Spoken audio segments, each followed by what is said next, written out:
Young's interference experiment. In 1801, Thomas Young experimentally proved that light is a wave. Light from a distant monochromatic source illuminated slit S0 in screen A.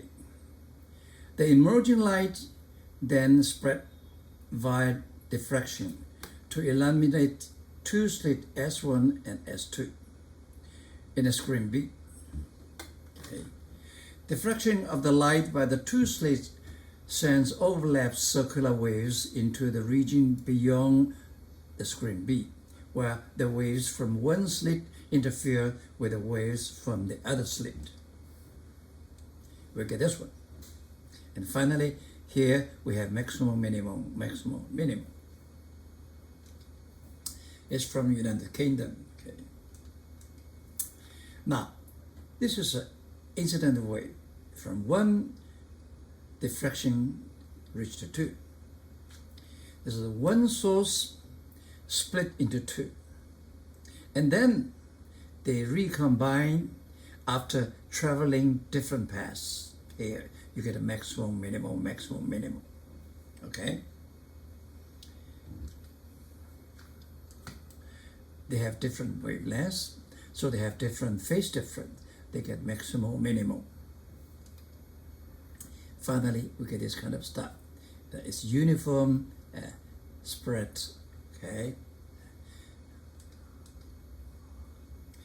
On the screen, points of interference maxima form visible bright rods called bright bands, bright fringes, or loosely speaking maxima. Now, this is one. Dark region, we have a dark region called dark bands, dark fringes, or loosely speaking minima, resolved from fully destructive interference and are visible between adjacent pairs of bright fringes. You see between two maximum you have a minimum, between two minimum you have a maximum. Okay. Maxima and minima more properly refer to the center of the band. The pattern of bright and dark fringes on the screen is called an interference pattern. The phase difference between two waves can change if wavelengths travel past of the different lengths. The change in the phase difference is due to the path length difference delta L in the path taken by the waves. Look at, we observe on the viewing screen at P, which is at angle theta to the central axis. Okay? We look at this line, R1 and R2 from S1 and S2. They have phase difference because they pass through different lengths. We see the bottom line is longer than the first line. Now this is the bottom line, there's an up line. Okay? This theta equal to the angle we look at the theta. What appears at each point on the viewpoint in the Young's double slit interference experiment is determined by the path length difference delta L here. Okay, reach that point. Of course, different theta, you have different theta, the path length is different. We look at this one. Okay, these two lines, we construct a dashed line perpendicular to both of them. After this point, they have the same path line. The path difference is this green one. The green one, delta L, is d sine theta. D is the separation. Okay? Theta actually is the angle, observing angle with respect to the central axis. Okay? So when you mix maxima, that means this wavelength difference equal to m lambda is integral number of the wavelengths. Then when they combine with each other, they are constructive because the wavelength is different. Okay, completely constructive. the n can be 0, 1, 2, 3, 4, integral number. Between two maxima, you have a minimum. So this means n is n plus half. Okay, n can be 1, 2, 3, 4. Okay, 0, 1, 2, 3, 4. N equal to 0. This is the central. It's called a central minimum. M equal to 1 is the first minimum. Okay. So m equal to 2. Suppose this is a bright future. This is a constructed. Okay. Then this angle is, you look this is n2. So this is 2 lambda over lambda. That's it, this angle. If n point 1 marks, m equal to 1 mark, this is n point 1, this is a half. Okay? So the 0.5 lambda. This angle, you see the dark fringe.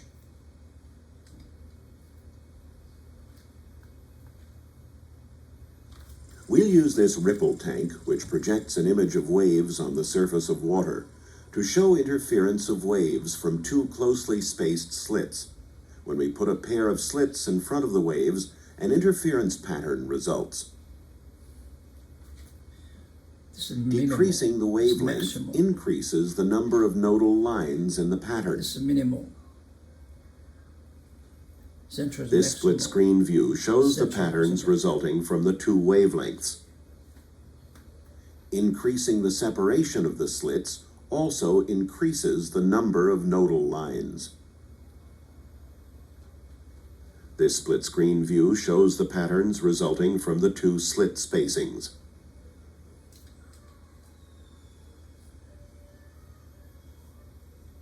This device consists of a microwave emitter, a microwave receiver, and a bar graph display whose length is proportional to the intensity of the microwaves picked up by the receiver. We'll use it to show how a microwave beam is affected as it passes through two closely spaced slits in a metal plate. When we attach this pair of slits to the center of the board and swing the receiver around, the pattern is more complicated than might be expected from a simple pair of slits.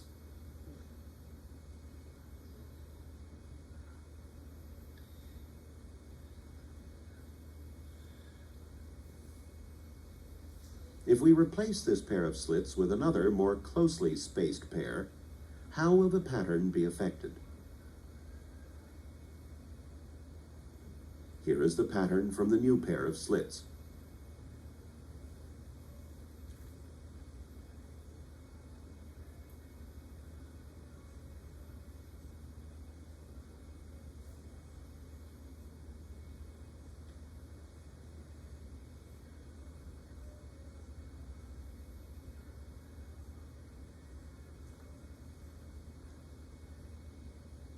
Here is the pattern from the original wider pair of slits.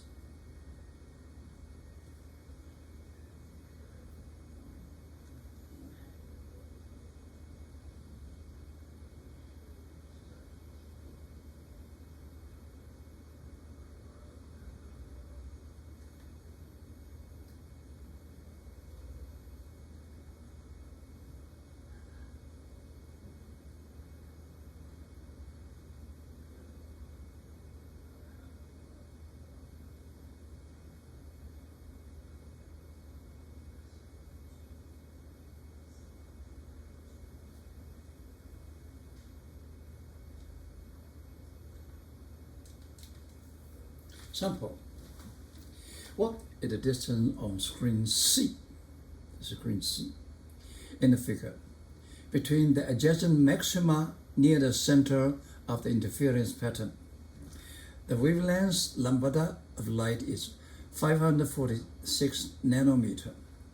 The split separation D is 0.12 millimeter. And the slit screen separation D is 55 centimeter. Assuming that the angle in the figure is small enough to permit use of approximation sine theta approximation equal tan inverse theta equal theta, in which theta is expressed in radian measure. Now, first we see the maximum.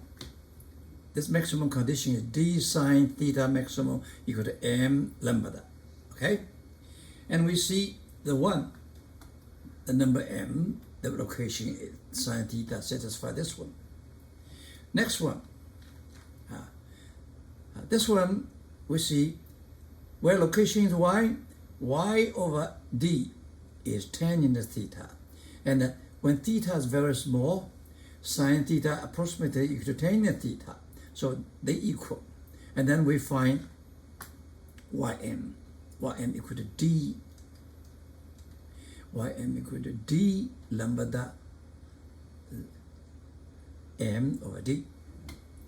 How about the ym plus 1? Ym plus 1 replace m with m plus 1. What the distance between them? This one minus this one cancel the m. We find out the delta y. The delta y for the maximum distance is lambda d over d. Nothing to do with m. What does mean? That means whatever m is, they are always separate uniformly. Okay? We put this number inside with a unit of meter. Okay? And we get the number. Delta y equal to 2.5 times 10 to the minus 3, about 225 millimeter. Okay? It's nothing to do with m. So it's uniformly spread out, like we saw before. Sample. A double slit interference pattern is produced on the screen in the figure. This is the one. Okay. The light is monochromatic at a wavelength of 600 nanometer. As strips of transparent plastic with index of refraction n 1.50 is to replace over one of the slits. Now, this is one of the slits. It presents Chinese interference between the light waves from the two slits, causing the interference pattern to be shifted across the screen from one original pattern. Figure shows the original location of the central bright fringe m equal to 0, okay, and the first fringe m equal to 1, above and below the fringe. Okay. The purpose of the plastic is to shift the pattern upwards so that the lower M1 bright fringe is shifted to the center of the pattern. Should the plastic be placed over the top slit as arbitrarily drawn in the figure, or the bottom slit? And what thickness L should we have? Now, we want to move this to the central. They put this one. We compare these two. The lower first maximum means that the upper ray travels one more wavelength than the lower ray. Therefore, the plastic film should be put over the upper slit to make up the path difference. This is the path difference equal to 1. Okay? We know this one, R2 is R lambda of N1. Lambda 1 is lambda of N1. Okay? This is one way different. Okay? We know that's one wave different. Okay? One wave different. We remove 1.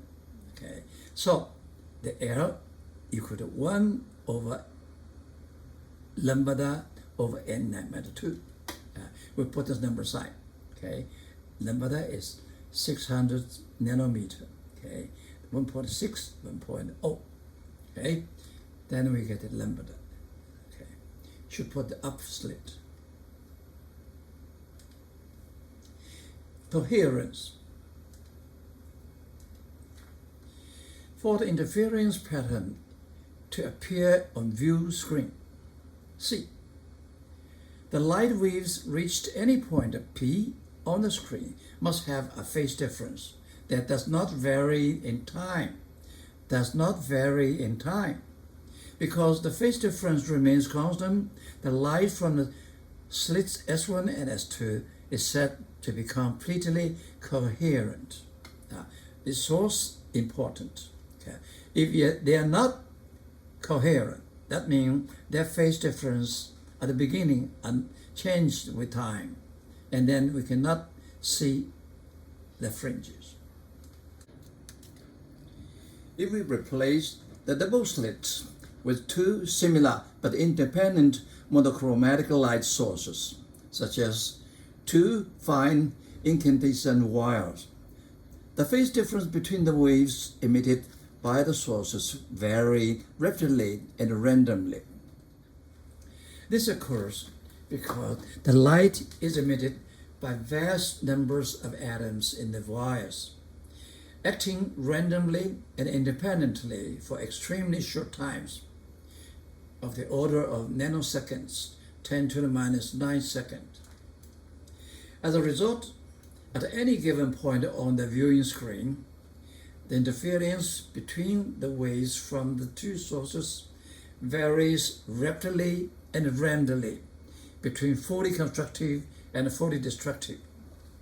The eye and most common optical detector cannot follow such changes, and what we saw is the average, and no interference pattern can be seen.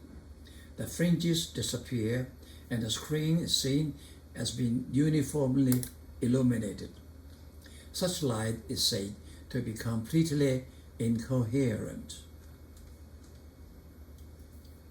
A laser light amplification, so the stimulated emission of radiation, LASER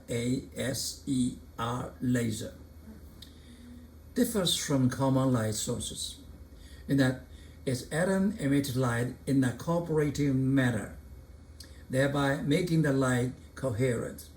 Moreover, the light is almost monochromatic, is emitted in a thin beam with little spreading, and can be focused to a width that almost matches the wavelength of the light. Laser has a bewildering variety of applications, like optical communication, spot welding, detached retinas, hydrogen fusion research, measuring continent drift, holograph, and so on. Hologram in a stereo picture. Holograms are three-dimensional photographs usually made with laser light.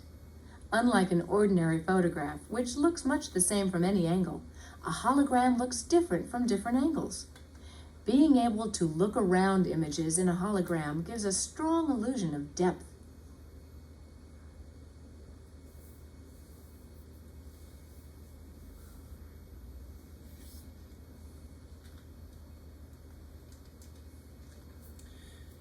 For completely coherent light beams, how do we combine the result? First, combine the amplitudes vectorially, taking the constant phase difference properly into account. This is E1, this is E2. We combine vectorially and consider angle between them. We get E. If E1 is 1, E2 is same, the total E is double. If E1 go up, E2 go down, you get a 0. And we know square this resultant amplitude to obtain a quantity proportional to the resultant intensity. We know the intensity is proportional to E squared. So in this case, I proportional to E squared. In this case, this E is 4 because it's double E squared, you get a 4I0. And this time, I is 0. Intensity in double-slit interference. Assume that the two slots are so narrow in comparison to the wavelengths are. This is the condition. The slot is very narrow, but actually it cannot be satisfied. So what happened when we will discuss in single-slit diffraction? E1 and E2 are the electric field components of the light, arriving at the observing point P from two slits. So E1 is E0 sine omega t, E2 is E0 sine omega t plus phi. They frequency the same, amplitude the same, but a different phase. Okay. I0 is the intensity on the screen associated with the light from one of the two slits, the other slits being blocked. So the I0 is proportional to E0 squared. Now we do this. Coherent. We put them vectorially. This is E0. We use the phaser. It rotates counterclockwise with omega. This is angle. This is the length amplitude.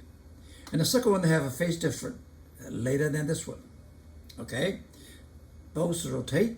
What we do, we find the resultant. Okay? The resultant equal to vector sum. This is how we put vector sum. We move this up. Okay? And we connect these two. We get this one. This E is E1 plus E2. And we find this one. This angle phi, it is phi. This is E0, they are equal. So this is a beta, this is a beta. Okay? They are the same. And the phi equal to 2 beta, a beta equal to half phi. This E we can find is E0 cosine beta, double. Okay? And beta equal to half phi. Okay? And then we know the intensity. This square, so finally intensity equal to 4. E0 squared is I0 cosine square half phi. The phi is the phase difference between these two waves. Intensity in double slit interference, we get intensity is a function of phi. Okay? Phase difference is phi. What is it? It depends on the path difference. What the path difference? The path difference is delta L equal to d sine theta. Right? We discussed before for the double slit. Okay. So the phase difference. And then we see that when you have the maximum, this equal to 1. It will be 1. That means half phi equal to m pi. Okay? M equal to 0, 1, 2, 3, 4. We get maximum. Cosine square equal to 1. If this one phi, put us here, we get phi. This is d sine equal to m lambda. Okay? This is what. Okay? D sine theta equal to m lambda. So this becomes phi because 2 pi m. Maximum, you have the maximum is 0. So 2 pi over m plus half lambda. In this case, it's always 0.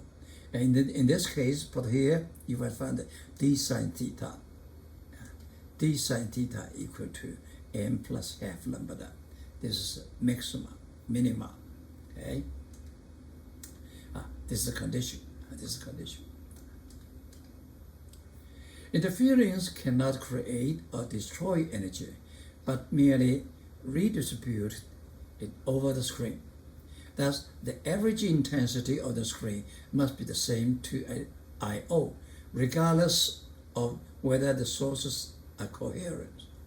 Now, we look at these two slit diffraction, interference. Now, this is the central maximum. Okay? And on both sides, you have first maximum, this first maximum, they are symmetry. This is the second maximum, there's a second maximum. Here is a minimum. This is what we call the central minimum, 0.5, central minimum. This is the first minimum. This is second minimum. This is the central minimum. First minimum, second minimum. Okay? Now we look at the intensity. At this maximum is 4I0. Okay? And this is 0. So you look at this picture, there's a drawing, the average is 2I0, the average. That means the interference can redistribute the energy over the screen, but it never create and destruct energy.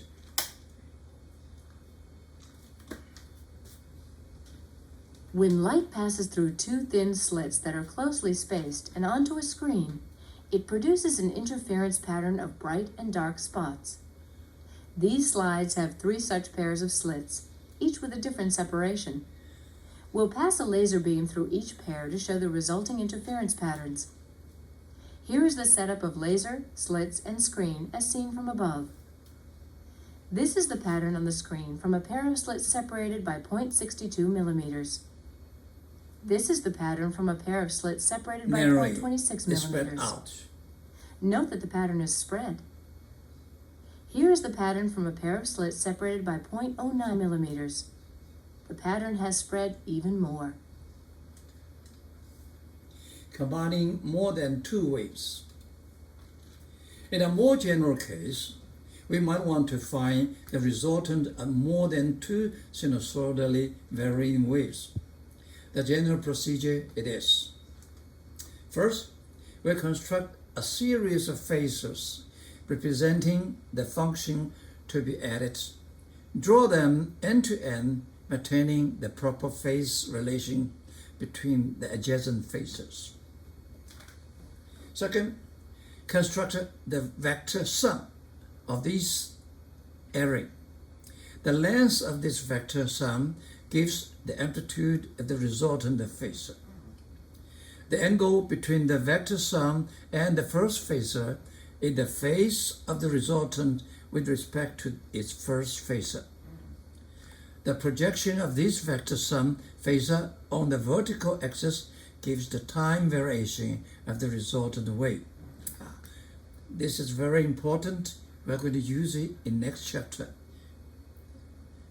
Simple single slit diffraction. Sample. 3 light waves combine at a certain point where the electric field components are E1, E0 sine omega t, E2, E0 sine omega t plus 60 degree, E3, E0 sine omega t minus 30 degree.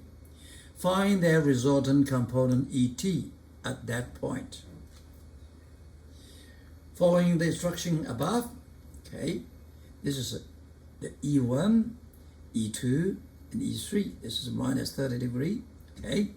Yeah. The magnitudes are all E0.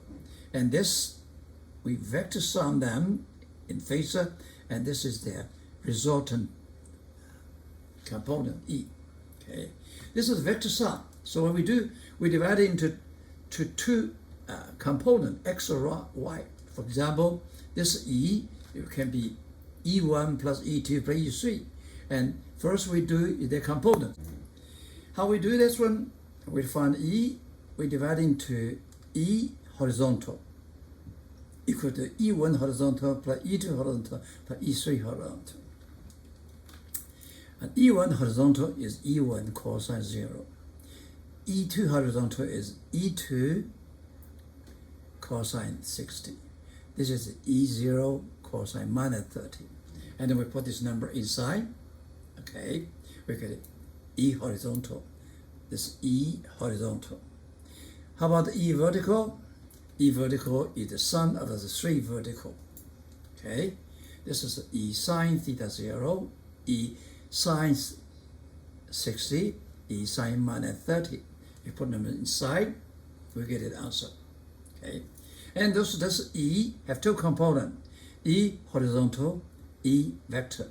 So the total E equal, resultant is the square of their square root. Okay, this is the E horizontal square plus E vertical square and the square root. And the direction is angle beta is equal to E vertical over E horizontal, tangent. So it's arctangent E vertical 0.33. over horizontal. And we have angle, we have vector, so the resultant E is the 2.5 E0 sine omega plus A.A. This angle is relative to the E0.